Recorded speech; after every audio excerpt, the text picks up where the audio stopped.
Rekam ya. Bismillahirrahmanirrahim. Mencari judul dan pembuatan skripsi untuk hubungan internasional. Teman-teman sudah mendapatkan yang namanya metodologi penelitian hubungan internasional. Di sana sudah ada menjelaskan kualitatif, kuantitatif itu apa, metodologi itu apa, penelitian itu sebenarnya seperti apa. Nah, makanya sekarang kita dihadapkan pada kenyataan. Jebret, gitu. Kita punya masalah, baik itu masalah praktis maupun masalah teoritis. Nah, di kehidupan sehari-hari kita pasti punya penasaran dengan sesuatu gitu. Misalnya Rusia dan Ukraina. Kenapa sampai Rusia melakukan invasi terhadap Ukraina? Pertanyaan sesederhana itu mungkin akan dijawab dengan berbagai macam teori. Nah, menjawab pertanyaan itu yang sebenarnya menjadi salah satu solusi kan dari permasalahan. Kalau misalnya memang Rusia, kita jadi tahu sesuatu gitu. Oh, ternyata Rusia punya motif yang seperti ini ketika berupaya untuk melakukan invasi terhadap Ukraina. Nah, dari situ kita dapat manfaat, dan dari jawaban itu kita bisa melakukan sesuatu gitu loh. Nah, makanya ya Allah,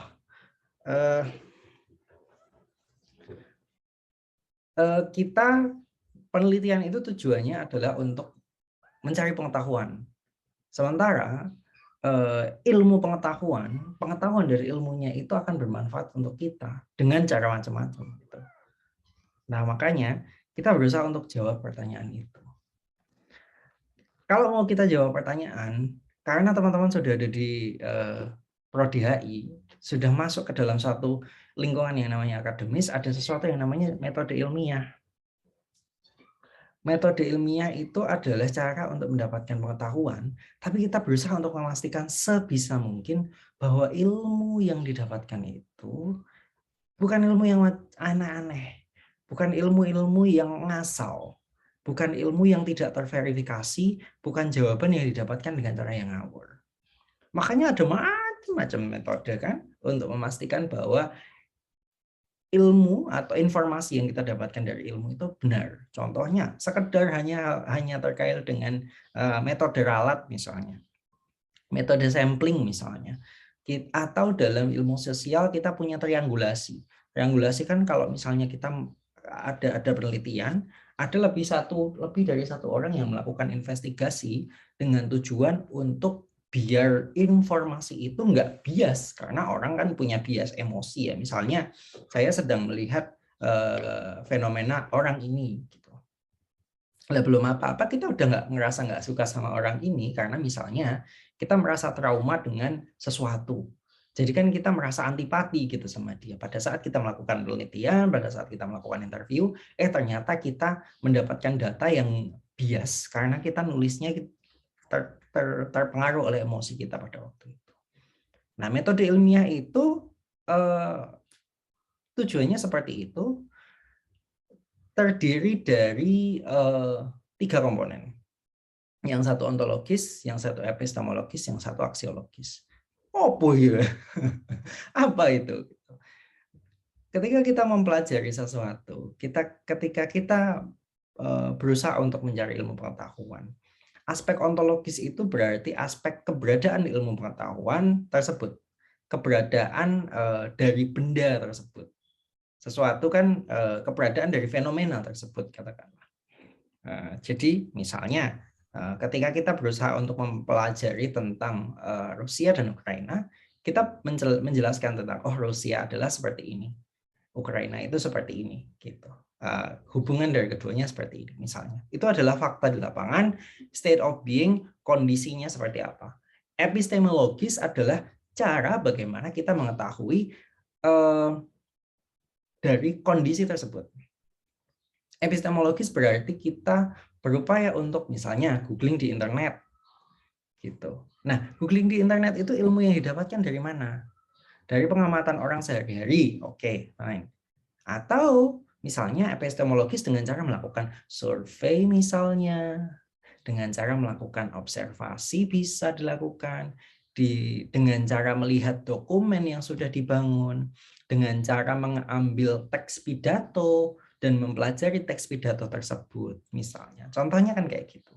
Epistemologis berarti adalah proses yang kita gunakan untuk menelaah satu objek tertentu sehingga kita mendapatkan pengetahuan dari objek tersebut dengan cara-cara yang benar. Aksiologis berarti bahwa ketika kita punya pengetahuan, punya ilmu, kita bisa menggunakan ilmu pengetahuan tersebut untuk sesuatu yang bermanfaat di lapangan.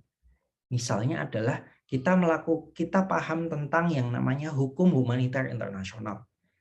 Ketika kita tahu bahwa ada misalnya yang namanya hukum humaniter internasional, kan itu ada aturan tentang kombatan dan sivilian. Nah, kita tahu tentang hal yang semacam itu, kita tahu doang gitu. Misalnya kombatan dan sivilian itu berarti pengetahuan.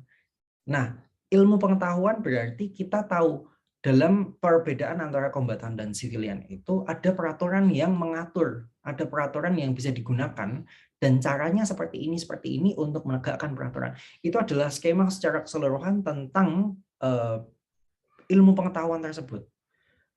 Jadi kita bisa menyimpulkan sesuatu, menjelaskan mengapa harus melakukan sesuatu dengan cara metode ilmiah ini, dan itu yang dimaksud dengan aksiologis. Kita melihat bahwa ilmu pengetahuan itu membawa kita pada satu tindakan tertentu. Gitu. Artinya apa? Ilmu tersebut kita gunakan untuk membuat suatu keputusan. Aksiologis berarti adalah penggunaan ilmu pengetahuan yang kita jadikan sebagai dasar untuk melakukan sesuatu. Gitu. Karena kita merasa bahwa ilmu pengetahuan itu penting.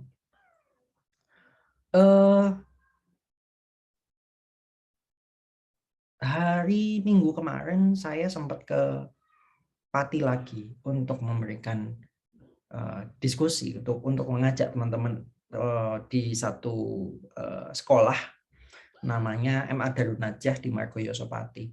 Itu saya ngajak teman-teman untuk berefleksi. Kenapa? Karena topiknya adalah tentang teknologi dan belajar. Gitu.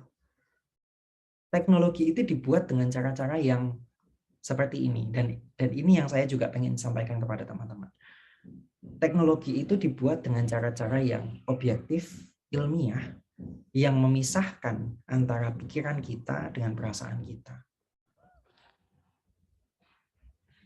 Pikiran kita berarti kita berusaha untuk memahami kebenaran proses alur pikir dan segala macamnya.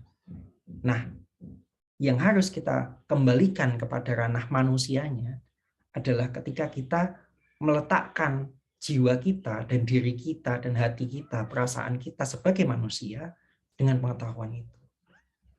Karena pengetahuan adalah sekadar fakta, tanpa ada intervensi dari seorang manusia, pengetahuan itu terlepas dari sifat manusiawi. Makanya Einstein punya sisi manusiawi, tapi kemudian orang-orang yang di Amerika Serikat menggunakan informasi mengenai tenaga nuklir untuk Manhattan Project, ya sudah, mereka menangis. Gitu. Oppenheimer dan Einstein menangis karena fakta tersebut. Artinya apa? Aspek aksiologis sebagai teman-teman yang berada di dalam lingkungan Universitas Islam Indonesia, letakkan jiwa kita, letakkan perasaan kita dalam dalam menggunakan ilmu tersebut, karena kebermanfaatan kita berasal dari bagaimana kita meletakkan jiwa kita pada pengetahuan yang kita dapatkan. Oke. Sikap ilmiah tadi yang saya sebutkan, skeptis. Kita diwajibkan untuk ragu terhadap segala sesuatu. Meragukan apakah memang benar seperti ini atau enggak. Makanya di setiap proses teman-teman nanti bikin skripsi, ragukan semua informasi itu, silakan diragukan dan pastikan verifikasi selama sekian banyak. Sistematis, alurnya runut gitu. Dari pemahaman tentang apa yang perlu kita ketahui dulu, dijelaskan bagaimana proses pemikirannya, baru dibuat kesimpulan. Itu kan berangkat ya dari hulu ke hilir gitu. Awareness. Makanya nanti saya akan ngajak teman-teman untuk ngisi sesuatu. Karena kenapa? Masalah itu sebenarnya ada di sekitar kita, ada di lingkungan kita. Kita nggak perlu nyari jauh-jauh di luar mana gitu.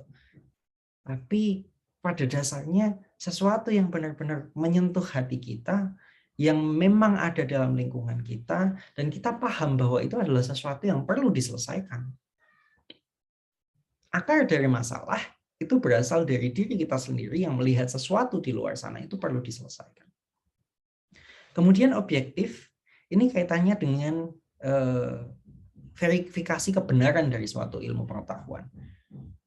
Kita sebagai peneliti, dalam penelitian kualitatif, instrumennya siapa? Manusia.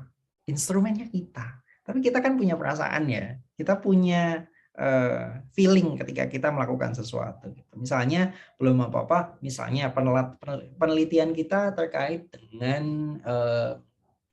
negara-negara dunia ketiga. Tapi kita sudah membela duluan gitu negara-negara dunia ketiga. Tanpa benar-benar memberikan porsi yang adil terhadap negara-negara barat, terhadap misalnya kontribusi mereka terhadap suatu peradaban suatu negara gitu misalnya. Jadi kita sudah benar-benar menegasikan, benar-benar kayak lupa gitu, benar-benar menganggap bahwa nggak bisa, Barat itu benar-benar salah dalam melakukan kolonialisme misalnya, contohnya seperti itu. Kemudian beretika, ya tadi saya ulang lagi, kita melakukan penelitian, bukan tidak memperhatikan izin. Izin itu penting sekali. Kita memperhatikan peraturan. Karena kita adalah orang-orang yang diatur oleh hukum. Kita hidup di negara hukum. Dan kritis, kita berusaha untuk melihat sedalam-dalamnya bagian apa, aspek apa yang benar-benar belum kita eksplorasi. Dan yang terakhir adalah penasaran. Kita ingin tahu jawaban dari suatu permasalahan yang kita hadapi. Karena tanpa itu, teman-teman nggak akan punya motivasi duluan. Makanya saya yakin mungkin sekarang teman-teman sudah mulai berpikir, hal-hal ini loh yang saya punya gagasan yang akan penasaran gitu. Oke, alur metode ilmiah pada dasarnya ini adalah penulisan skripsi. Kita sadar ada kebutuhan. Nah, itu jadi latar belakang. The felt needed itu mengidentifikasi kebutuhan mencari pengetahuan baru. Latar belakangnya apa? Misalnya latar belakangnya adalah suatu fenomena, suatu kejadian gitu. Latar belakang saya menulis skripsi ini adalah kejadian misalnya peledakan kapal-kapal pencuri ikan asing di Indonesia. Kenapa Bu Susi melakukan kebijakan tersebut gitu? Atau misalnya kita bisa melihat terkait dengan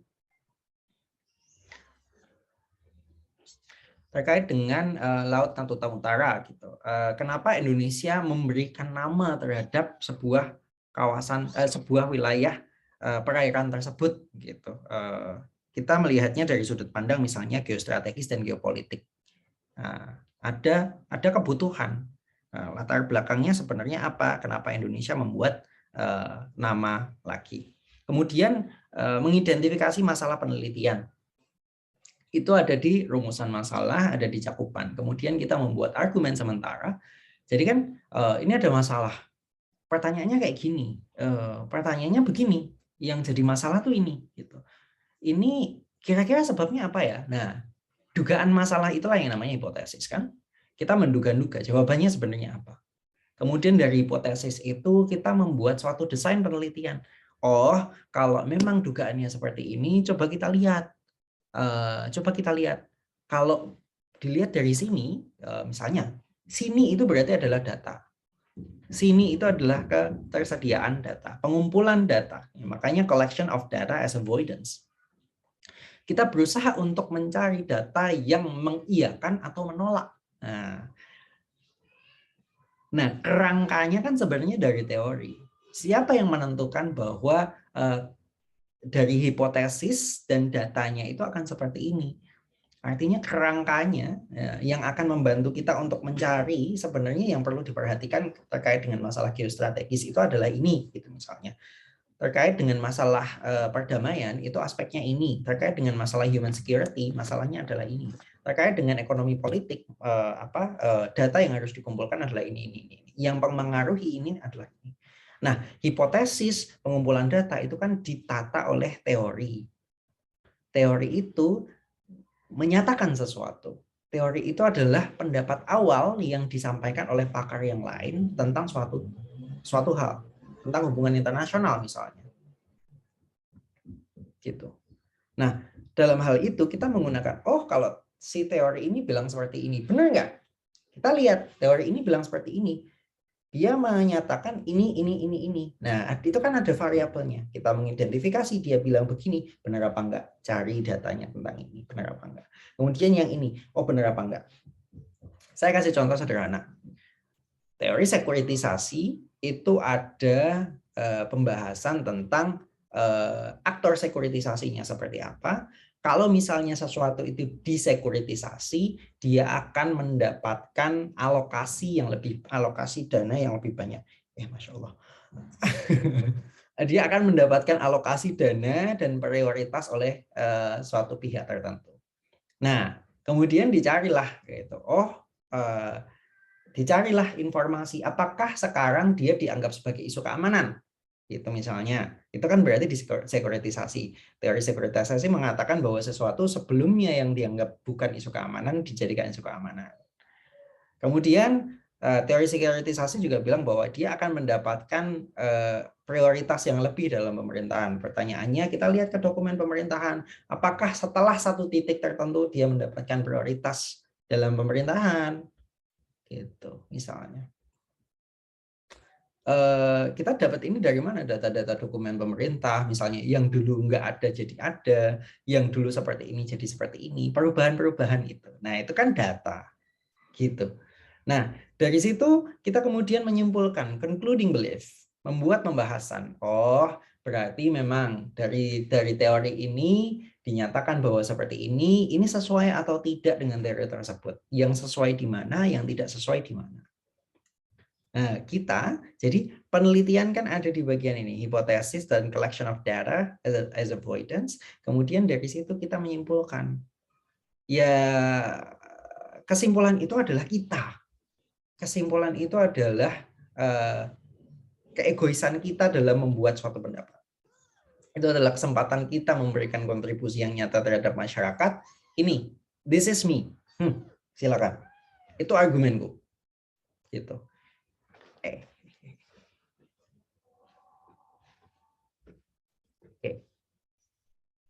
Nah, makanya terkadang dalam membuat concluding belief atau membuat kesimpulan itu kita butuh kepercayaan diri. Kita butuh keyakinan. Makanya kenapa saya tadi bilang salah satu permasalahan, salah satu yang bikin kita ragu dan bikin kita takut adalah kita nggak punya kepercayaan diri.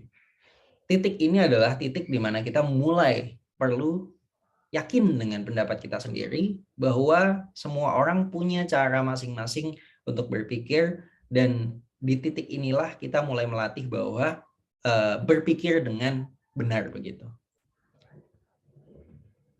Nah, di bagian terakhir adalah memformulasikan kesimpulan secara keseluruhan. Dari situ kita memberikan rekomendasi, saran, dan pengetahuan yang benar-benar kita gelontorkan keluar gitu.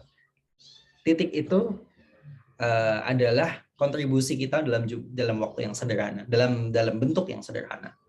Bahwa ketika kita mencari ilmu pengetahuan ini, jawabannya adalah seperti ini. Gitu. Ini kerangka pengembangannya secara umum, ada observasi, kita mengidentifikasi, mencari cakupan masalah, mencari kerangka teori yang benar, kita memberikan hipotesis dan konsep-konsep dan definisi operasional, merancang penelitian, kita mengumpulkan data, kita melakukan analisis dan interpretasi data, dibuatlah kemudian satu kesimpulan, yaitu pengembangan teori, yaitu pengetahuan yang kita dapatkan dari penelitian teman-teman. Oke, masalah didapat dari mana? Masalah itu pada dasarnya adalah gap antara teori, antara yang seharusnya seperti ini dengan yang ada di kenyataannya seperti ini. Das Sein dan Das Sollen. Das Sein itu berarti adalah kenyataannya, sementara Das Sollen itu adalah harapan kita. Pada kenyataannya seperti ini. Kita sebenarnya melihat dalam kehidupan sehari-hari sesuatu yang tidak seharusnya seperti itu. Misalnya adalah contoh sederhana aja gitu. Ketika teman-teman melihat Amerika, ketika banyak orang yang menyalahkan Rusia atas invasi mereka, kemana mereka pada waktu Amerika Serikat juga melakukan tindakan yang sama, misalnya contohnya. Kok ada double standar gitu misalnya. Kemudian masalah ada di kita tahu sesuatu, kita tidak tahu sesuatu. Harapannya kita tahu sesuatu, kenyataannya kita nggak tahu sesuatu. Itu masalah gitu. Itu masalah. Contohnya yang kita tahu atau nggak tahu itu adalah misalnya apakah Bu Susi memang yang mendorong kebijakan peledakan itu atau sebenarnya ada tokoh lain gitu. Misalnya, apakah Indonesia memang negara yang pragmatis apakah yang politiknya memang pragmatis atau enggak? Nah, penelitian ditujukan untuk menemukan jawaban dari masalah tersebut. Penelitian berakhir dengan memberikan solusi atas masalah tersebut lewat satu pengetahuan yang didapatkan. Nah, begitu. Yang intinya masalah penelitian itu seperti itu. Kita berusaha untuk menemukan jawaban gitu. Jawaban yang tidak diketahui dan jawaban tersebut akan menyelesaikan suatu permasalahan. Kemudian sumber masalah itu bisa teoritis, bisa praktis, ada penjelasan teori. Kalau teoritis itu berarti kayak misalnya teori realisme. Loh, realisme berpendapat bahwa negara-negara itu akan anarkis, tetapi kok mereka mau kerja sama satu sama lain? Itu kan berarti ada permasalahan dalam teori tersebut karena tidak mampu menjelaskan fenomena kerja sama antar negara. Praktis ada masalah di lapangan gitu. Ada masalah di lapangan. Misalnya kenapa hubungan Indonesia dengan Malaysia itu selalu konfliktual gitu. Kita berusaha untuk menjawab pertanyaan tersebut. Nah, pertanyaan-pertanyaan ini kan terkadang sudah ada jawabannya ya teman-teman. Atau penelitian-penelitian yang sama mungkin sudah pernah diteliti oleh orang-orang lain. Makanya penelitian yang bisa kita lakukan adalah yang belum pernah diteliti sebelumnya. Gitu. Bisa jadi tentang Indonesia dan Malaysia konfliktual itu kita sudah tahu alasannya. Atau kita nggak tahu alasannya. Ada nggak sih yang pernah neliti kenapa Indonesia berantem mulu sama Malaysia? Saya nggak tahu, jujur. Tapi kalau yang meneliti bagaimana caranya memperbaiki hubungan Indonesia dengan Malaysia, banyak yang kayak gitu. Kemudian researchable, bisa diteliti dan bisa diamati. Kita tidak bisa meneliti apakah saya akan masuk surga atau enggak. Contohnya. Atau saya akan masuk neraka atau enggak. Saya nggak nganggap itu sesuatu yang aneh untuk dipertanyakan, tapi ketika kita masuk ke ranah ilmiah, itu gimana caranya kamu meneliti itu gitu. Apakah itu sesuatu yang bisa diukur atau enggak? Sementara pengukuran itu kan bukan berasal dari kita gitu loh. Ya buku catatan amalan dan dosa kita itu kan tidak berada di dalam tidak aksesibel, makanya datanya nggak available. Datanya tidak tersedia. Dan ini juga yang terkadang jadi permasalahan di antara teman-teman yang melakukan skripsi. Data yang dicari itu nggak available karena data-data tersebut disimpan dengan rapi dan tertata dengan dengan rahasia yang luar biasa di dalam suatu negara. Contohnya misalnya, teman-teman mau nyari alasan tentang bagaimana mencari alasan yang nyata, yang datanya dimiliki oleh pemerintah Tiongkok dari Partai Komunis Tiongkok misalnya, tentang alasan kenapa, tentang bagaimana mereka mendapatkan informasi yang sifatnya intelijen, gitu. Lah yang namanya intelijen gitu. Kita kan berarti nggak tahu gitu datanya akan seperti apa. Sama dengan kita mencari tahu cara-cara yang dilakukan oleh para mafia dalam organized crime untuk melakukan menjalankan operasional perusahaan multinasional yang bersifat kejahatan transnasional itu. Ya bisa aja, tapi kamu yakin kamu benar-benar bisa dapetin datanya gitu? Kamu yakin nggak mengancam keselamatanmu sendiri? Artinya apa? Ada utilitas, ada kebermanfaatannya sebenarnya, tapi kamu terlalu akan mengancam dirimu sendiri. Nah, itu yang lain. Visibility. Cukup dana, cukup waktu, dan cukup tenaga. Terkadang kita maruk gitu. Ada penelitiannya pengen panjang, besar, yang pengen melakukan sesuatu yang masif gitu. Tapi kita nggak punya cukup dana dan cukup waktu. Makanya teman-teman, penelitian itu pada dasarnya adalah kumpulan mencari informasi yang kecil-kecil, yang kecil dikumpulkan menjadi satu sebenarnya. Gitu.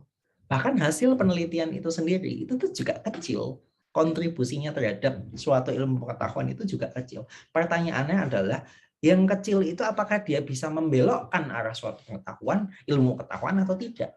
Relativitas Einstein itu membelokkan gagasan manusia tentang dunia itu seperti apa? Al-Ghazali juga memberikan kontribusi yang sedemikian rupa. Kemudian Isaac Newton juga memberikan informasi yang seperti itu. Artinya apa? Visibility, utilitasnya ada. Kecil, tapi akan berdampak signifikan. Kelihatannya nggak penting. Terkadang kelihatannya nggak penting. Tapi ternyata ini informasi yang mengkonfirmasi bahwa ternyata dunia seperti ini. Kemudian ada kebermanfaatannya. Ada gunanya gitu loh mencari informasi seperti ini. Kalau ini utilitas itu tergantung, kita ngomongnya subjektif, berarti utilitasnya untuk siapa.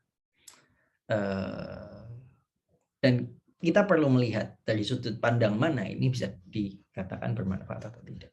Kemudian researcher-nya punya kompetensi. Saya nggak bisa ngelakuin penelitian yang akarnya dari misalnya dari teknologi informasi. Saya ya oke lah, fine, kita bisa belajar tentang big data, kita bisa belajar tentang hal yang lain. Tapi kalau saya nggak punya kompetensi untuk hal itu pada saat sekarang ini, ya percuma. Sekarang saya sedang melakukan penelitian, saya sedang mengajukan proposal untuk melakukan penelitian di Purworejo untuk Wadon Wadas. Dengan bentuk penelitian yang seperti apa, saya berusaha untuk jangan yang itu deh, pelatihan membangun budaya damai.